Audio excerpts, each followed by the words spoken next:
Hey guys, what is going on, and welcome back to the channel. And in today's video we are going to see, we've gone back down memory lane, we've downloaded FIFA 22, and we're going to see roughly what the team was like at the end point of the game, just to see whether how the teams comparisize to each other, whether you played more games on this one and played more games on that one. So to start off, I think we loaded up the other day just to see what we had, and we put Richarlison on the market because we are a very good person. So let's have a little look then, guys, in terms of, we've got stuff in the store. We're not going to claim, we're just going to get rid of everything. We don't really want to see it. Right.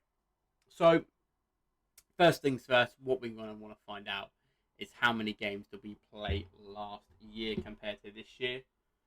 Let's have a look. So 1,300, the 1,335 plus 71 plus.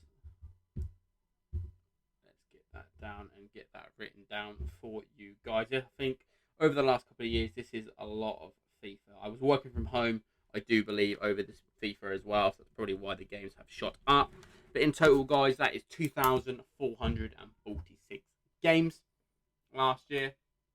And let's just have a look at the team in sort of end game and where we finished on. So this was the team we finished on. A couple of nice red picks, which is always good. I didn't get anything this year, if it makes you feel any better. I know that Jorginho was first owner. The Mbappe I had for 600 games. So it was all good. Obviously, we do a couple of player of the months. Here we go. So obviously, this is the team we finished on. I did a video on this last year. If you want to go check it out, I'll leave it linked down below. But the big man himself is obviously going to be Salah. I'm going to be interested to see that Rooney card yet, 300 games. But for me, obviously what stood out for me last year is this Salah card. I believe this came out in November time. And I've had 1,386 games on it.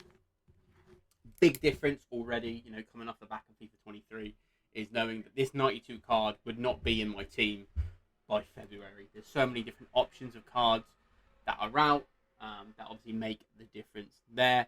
So this is the big thing I can see off the start. A couple of low rated 90s rated cards, and a couple of big cards in Bale. But obviously a 92 rated Salah won't cut the mustard this year. So what we'll do, we're just going to switch over to FIFA 23 and just to see how this team compares. So guys, we are on FIFA 23. First things first, let's check how many games. I know I stopped playing in December this year and had a little break, but let's just see. We are nowhere near the amount of games we played last year. So 670 plus 17 plus 566 leaves us on a total of 1,253 games. So definitely last year played over 1,200 games more. Which is obviously very interesting to take. So let's look at the team and obviously the players that we used. So obviously this is the team 2 weeks out of how the new FIFA is going to come out, and you can see the massive difference already. We've had a lot of supply this year with 85 times 10s and a lot more fun SBCs to do. But obviously all this, in terms of everything that's on screen, I would say I probably got over the last 2 months maybe. Aubameyang and Czech might be the longest reigning players in the club in terms of how popular and the latest promos. But for me, there's always a card every year that stands out for me. And for me this year, it was Haaland. I did pick him up on release date of FIFA half an hour after the game came out. I did the gold pack method with the FIFA points that were used, and I got him straight away. And as you can see, I played a total of 933 games of Haaland, and I played 1,253 games in total. So there was only probably, 300 games of the year that I did not play with Haaland. But obviously, we do have the 99 Haaland. He hasn't played a lot for me. But I would say, yeah, gold one for me. It is tradable, and I'm going to leave it on my account to die. So when we, after the new FIFA comes out, we can come back and we'll look at this. Obviously, a common denominator here is Rooney. I get Rooney on every FIFA I can. He's been unreal. Carvalho's base card at the start of FIFA was phenomenal. Ronaldinho, I think, is rubbish.